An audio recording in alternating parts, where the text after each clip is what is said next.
Hello friends, welcome to my channel. This is Improvement Study Point. Today we are going to start the new concept called as ferromagnetic materials. Okay, in last lecture we will discuss about the paramagnetic materials and ferromagnetic materials. So let's see the difference, main difference between paramagnetic, ferromagnetic and diamagnetic materials are the first one is that unpaired electron. Okay तो देख लीजिए unpaired electron का बहुत बड़ा मसला है। जब हम डायमैग्नेटिक मटेरियल्स पढ़ रहे थे उसके अंदर अनपेड इलेक्ट्रॉन कितने थे? 0 थे। जब हम पैरामैग्नेटिक मटेरियल्स पढ़ रहे थे अनपेड इलेक्ट्रॉन थे लेकिन कम मात्रा में थे। और आज हम पढ़ने वाले हैं फेरोमैग्नेटिक मटेरियल्स, ओके, जिसके अंदर अनपेड इलेक्ट्रॉन की मात्रा बहुत ज़्यादा है। तो जैसे जैसे हम अनपेड इलेक्ट्रॉन बढ़ा रहे हैं वैसे वैसे हमें क्या देखने मिल रहा है? अट्रैक्टिव नेचर ज़्यादा देखने मिल रहा है, बराबर।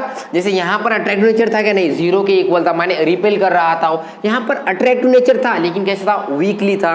देन आज जो अट्रैक्टिव नेचर है वो स्ट्रांगली है। कैसा है? स्ट्रांगली। जैसे कि हर बार मैं डेफिनेशन के बारे में चर्चा करता हूँ, अभी भी डेफिनेशन के बारे में मैं चर्चा करूंगा। तो फेरोमैग्नेटिक सब्सटेंसेस या फिर फेरोमैग्नेटिक मटेरियल्स, उसकी डेफिनेशन ऐसी है, those substances which are strongly attracted by magnet. ऐसे सब्सटेंस जो मैग्नेट से स्ट्रांगली अट्रैक्ट होते हैं उसे क्या बोलेंगे? Ferromagnetic materials. एग्जांपल्स हम बाद में देखेंगे, बस आपको इतना याद रखना है। ऐसे मटेरियल्स जो मैग्नेट से स्ट्रांगली अट्रैक्ट होते हैं उसको हम क्या बोलते हैं? Ferromagnetic materials. ओके, उसके बाद अगर मुझे आपको इंपॉर्टेंट थिंग बताना है अनपेड इलेक्ट्रॉन के बाद, ये तो आपको पता चल गया होगा कि इनके पास अनपेड इलेक्ट्रॉन बहुत ज्यादा है।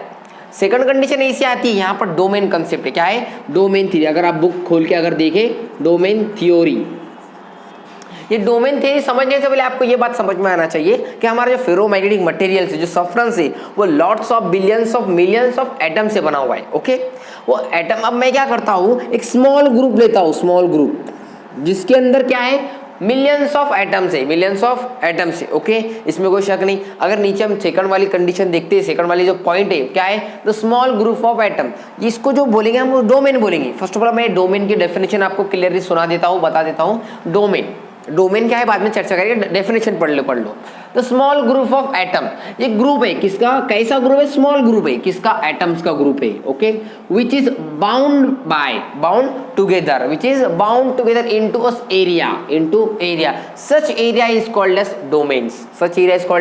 डोमेन। यहाँ पर क्या होता है? बहुत सारे जो एटम्स है फेरोमैग्नेटिक मटेरियल्स के, वो बाउंड किए जाते हैं नजदीक, और नजदीक बाउंड करने के बाद उस एक पर्टिकुलर एरिया को डोमेन कहते हैं। क्या कहते हैं? डोमेन कहती है। तो अगर उसकी बुक में डायग्राम देखी जाए तो एक स्क्वायर टाइप में बताइए, इसको बोलेंगे डोमेन। क्या बोलेंगे? डोमेन। तो जैसे उसके अंदर एटम्स है तो उसके अंदर क्या है? अनपेड इलेक्ट्रॉन, जो कि पहले ही मैंने बता दिया था। अनपेड इलेक्ट्रॉन क्या होते हैं? अनपेड इलेक्ट्रॉन किसके अंदर होते हैं? फेरोमैग्नेटिक मटेरियल्स के अंदर। ठीक है, अनपेड इलेक्ट्रॉन को मैं ऐसे बताता हूँ। जब अब्सेंस है, किसका अब्सेंस है? Magnetic field, external magnetic field. तो जो इलेक्ट्रॉन्स है वो कैसे घूम रहे हैं? रैंडमली घूम रहे हैं। कैसे घूम रहे हैं? Randomly. No particular one direction, वो उनका हर एक का इलेक्ट्रॉन का अलग अलग डायरेक्शन है। जब उसके अंदर हम एक्सटर्नल मैग्नेटिक फील्ड अप्लाई कर रहे हैं क्या? नहीं। अलग समझ में आया? पहले तो आपको ये समझ में आना चाहिए डोमेन थ्योरी क्या है। डोमेन थ्योरी के अंदर आपको ये बताया गया कि हम डोमेन के ऊपर चर्चा करने वाले हैं, पूरे मटेरियल के ऊपर हमें एक्सपेरिमेंट करना है कि नहीं, हम पर्टिकुलर डोमेन के ऊपर चर्चा करेंगे। और डोमेन क्या है? डोमेन एक ऐसा एरिया है जिसके अंदर बिलियंस ऑफ एटम बाउंड किए गए हैं। कैसे बाउंड किए गए? उसके ऊपर चर्चा करना माने डोमेन थ्योरी करना। ओके, तो डोमेन की आपको डेफिनेशन याद हो गई। डेफिनेशन आप अच्छे से लिख लीजिए, नोट्स में बना के दे दिया करता हूँ, उसके बाद एक्सप्लेनेशन भी हो जाएगा। डोमेन आपको समझ में आ गया। अभी जो डोमेन है, डोमेन की बेसिक एक इन्फॉर्मेशन है, साइज ऑफ डोमेन। एमसीक्यू के अंदर पूछा जाता है साइज कितनी है, तो साइज बताने की कुछ मुश्किल नहीं है। 10⁻⁻6 मिलीमीटर टू 10⁻⁴ mm। ओके, ये आप साइज है। और एक डोमेन के अंदर नियर अबाउट 10⁻17 एटम्स होते हैं। कितने? एक डोमेन के अंदर 10⁻17 एटम्स। तो आपको 17 दिखाई दे रहा, प्लस 17 है, वो बहुत बड़ा अपना नंबर है। 10 तो गए, उसके ऊपर 17 है, 1 2 3 4 5 6 7 8 9 10 अप टू 7। इतना बड़ा number, near about billions, million से भी ऊपर, ट्रिलियन से भी ऊपर हो जाता है। वो उतने एटम्स एक डोमेन के अंदर है। ये भी एमसीक्यू पूछा जाता है। इसकी रेंज नियर अबाउट 10 से 17 तक है। ये जो रेंज है ना, एग्जैक्टली 10⁻17 नहीं होते, उसकी जो रेंज है ना 10 से लेकर 10⁻17 एटम्स तक है।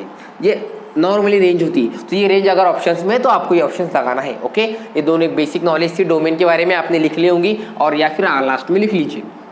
थर्ड वाला जो पॉइंट है सेम वही पॉइंट जो पैरामैग्नेट और डायमैग्नेट के बारे में हमने पढ़े थे। क्या पढ़े थे कि अगर एक्सटर्नल मैग्नेटिक फील्ड अप्लाई करते, किसको अप्लाई करते, डोमेन को। अब यहाँ पर हम डोमेन पर चर्चा करेंगे, पहले पूरे सब्सटेंस पे चर्चा कर रहे थे, हम सिर्फ अब डोमेन पे चर्चा करेंगे। When an external magnetic field applied to domain, उस डोमेन के ऊपर अगर मैं एक्सटर्नल मैग्नेटिक फील्ड अप्लाई करता हूं, ये हमारा डोमेन था जिसके अंदर जो इलेक्ट्रॉन्स थे फ्रीली रैंडमली घूम रहे थे। ओके, इसमें कोई डाउट नहीं होना चाहिए आपको, क्योंकि उसके ऊपर कोई भी मैग्नेटिक फील्ड अप्लाई थी क्या, नहीं। अप्रोक्सीमेटली थोड़ी देर के बाद मैं क्या करता हूं, उसके ऊपर एक साइड से नॉर्थ, एक साउथ, एक साइड से साउथ मैग्नेटिक फील्ड अप्लाई करता हूं। This is direction of magnetic field. Okay, जैसे मैं मैग्नेटिक फील्ड अप्लाई करता हूं, जो इलेक्ट्रॉन से इलेक्ट्रॉन, वो इलेक्ट्रॉन की डायरेक्शन कैसे हो जाती है, then they try to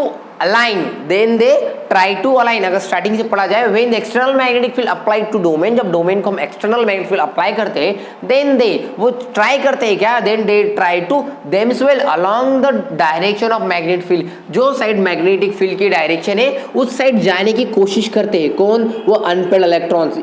yes और नो, ये उसकी एक प्रॉपर्टी है, जो प्रॉपर्टी के ऊपर एमसीक्यूज पूछा जाता है, आपको याद रखना है। क्या डायग्राम आप लगा तो स्क्रीनशॉट खींच लीजिए, मैं बाद में रफ करने वाला हूँ।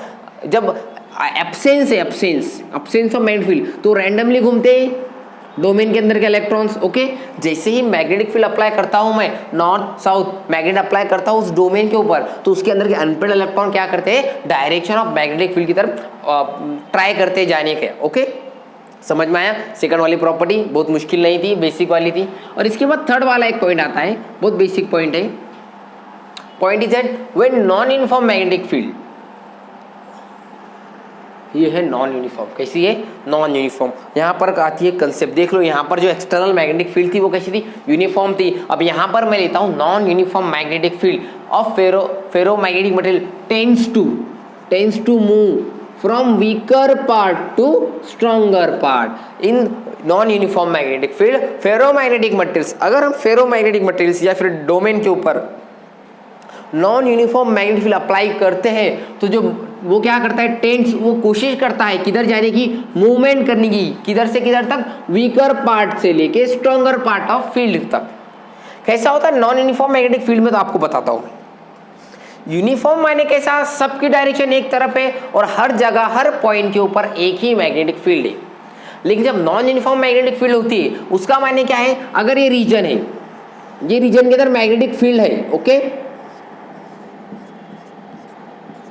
तो इस रीजन के अंदर जो मैग्नेटिक फील्ड है, अगर इस पॉइंट की बात की जाए तो यहाँ पर मैग्नेटिक फील्ड ज्यादा दिखाई दे रही है, इस पॉइंट के ऊपर कम दिखाई दे रही है, इस पॉइंट के ऊपर मीडियम है। माने यहाँ पर क्या देखने मिलता है, हमें वेरिएशंस देखने मिलता है। क्या देखने मिलता है, वेरिएशन। तो इसका मतलब ये क्या होता है, नॉन यूनिफॉर्म मैग्नेटिक फील्ड। कौन सी, नॉन यूनिफॉर्म, जो हर जगह सेम है क्या, नहीं। और वैसे यूनिफॉर्म की बात की जाए तो यूनिफॉर्म माने क्या, सब जगह सेम है और सब एक ही डायरेक्शन में जा रही है, उसको क्या बोलेंगे, यूनिफॉर्म मैग्नेटिक फील्ड। और ये कैसी होगी, नॉन यूनिफॉर्म मैग्नेटिक फील्ड। इसके अंदर अगर हम फेरोमैग्नेटिक सब्सटेंस रखते हैं, इसके अंदर अगर हम फेरोमैग्नेटिक सब्सटेंस रखते हैं, तो वो क्या करता है, वीकर पार्ट से लेके स्ट्रॉन्गर पार्ट की तरफ मूव होता है। क्या होता है, वीकर पार्ट से लेके स्ट्रॉन्गर पार्ट की तरफ मूव होता है। कौन, फेरोमैग्नेटिक मटेरियल्स। आपको ये भी बेसिक ज्ञान होना चाहिए था। तो ये दैट्स ऑल, ये फेरोमैग्नेटिक मटेरियल्स की 2-3 प्रॉपर्टीज थी जो आपको आना जरूरी है। और बाकी फेरोमैग्नेटिक मटेरियल्स के अंदर लिखने ऐसा ज्यादा कुछ है नहीं, एक मेन पॉइंट है, वो पॉइंट आप नोटिस कर लीजिए। जैसे कि मैंने आपको बताया था, magnetic सस्कैपिटेबिलिटी is high, magnetic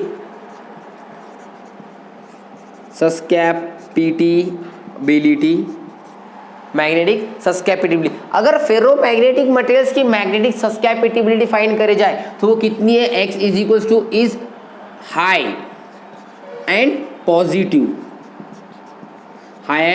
positive. High क्यों, क्योंकि ये क्या करता है, ज्यादा स्ट्रांगली कर रहा है ना, ये स्ट्रांगली क्या कर रहा, अट्रैक्ट कर रहा। अगर वो अट्रैक्ट कर रहा है इसलिए वो पॉजिटिव है, वो स्ट्रांगली कर रहा है इसलिए वो हाई है। समझ में आ रहा है आपके। इसके ऊपर भी एमसीक्यू पूछा जाता है नीट सीटी लेवल पे, क्या मैग्नेटिक सस्कैपिटेबिलिटी ऑफ फेरोमैग्नेटिक मटेरियल कितनी होती है, हाई और पॉजिटिव। अगर वही बात हम पैरामैग्नेटिक की बात की जाए, तो पैरामैग्नेटिक में क्या होता है, अट्रैक्शन होता है बट कैसा होता है, वीकली होता है, that's why small and positive, small and positive. ये भी लिखा के दिया मैं आपको पिछले लेक्चर्स के अंदर, स्मॉल एंड पॉजिटिव किसकी, पैरामैग्नेटिक। अब रहे हाथ उसकी भी बता देता डायमैग्नेटिक की। डायमैग्नेटिज्म में क्या होता है, वीकली रिपेल होता है, क्या होता है, वीकली रिपेल। वीकली शब्द है मतलब स्मॉल, और रिपेल माने क्या, निगेटिव। रिपेल माने क्या, निगेटिव। आपको अगर ये जानना है तो पिछले लेक्चर के अंदर अच्छे से एक्सप्लेन किया गया है, लेकिन मैं ये क्यों बताया अभी फिलहाल, मैग्नेटिक सस्केपिबिलिटी किसकी, फेरोमैग्नेटिक मटेरियल्स की। ओके, और आपको मैग्नेटिक सस्केपिबिलिटी भी याद होना चाहिए, inversely proportional to temperature, absolute temperature. जैसे जैसे हम ये बढ़ाएंगे वैसे टेम्परेचर क्या होना चाहिए, कम होना चाहिए। दैट्स ऑल, ये तो हो गया। अब इसके एग्जाम्पल्स के ऊपर आते हैं। एग्जाम्पल की बात की जाए तो आपको पता ही है फेरोमैग्नेटिक मटेरियल्स, अगर डेफिनेशन बाय देखते हैं, ऐसे मटेरियल जो स्ट्रांगली अट्रैक्ट होते हैं मैग्नेट से, तो डेली लाइफ में आपके कुछ है मटेरियल्स जैसे कि आयरन, बराबर, कोबाल्ट, निकेल, ये क्या है, एग्जाम्पल्स ऑफ फेरोमैग्नेटिक मटेरियल्स। आपको इतना ज्ञान होना जरूरी है किसके बारे में, फेरोमैग्नेटिक मटेरियल्स के बारे में। अगर आपको पूछा जाता है कि फेरोमैग्नेटिक मटेरियल्स क्या है और उसके प्रॉपर्टीज क्या है, तो आपको 2, 4 से 5 पॉइंट लिखना है, जिसके अंदर एक फर्स्ट वाला रहेगा, सेकंड वाला ये रहेगा जिसके अंदर ये इन्फॉर्मेशन इंपॉर्टेंट है, देन ये पॉइंट और फिर अपने मैग्नेटिक सस्केपिबिलिटी का एक पॉइंट। ओके, और एग्जांपल्स आपको देना ही देना है, जिसके ऊपर एमसीक्यूज पूछा जाता है। हर साल का रिकॉर्ड है कि फेरोमैग्नेटिक मटेरियल्स का जो एग्जांपल्स है उसके ऊपर सीईटी लेवल पे तो क्वेश्चन आया है। जेई लेवल पे आया नहीं आया ये नहीं बोल सकता मैं, लेकिन सीईटी लेवल पे आया है। जेई लेवल पे वेरिएशन होते 4-5 साल में एक आधी बार आ जाता है, बट सीईटी लेवल के ऊपर 101 तक का क्वेश्चन आता है। अगर फेरोमैग्नेटिक का नहीं आया तो पैरामैग्नेटिक या फिर डायमैग्नेटिक का आएगा। ओके, आपको समझ में आया? Okay, thank you so much.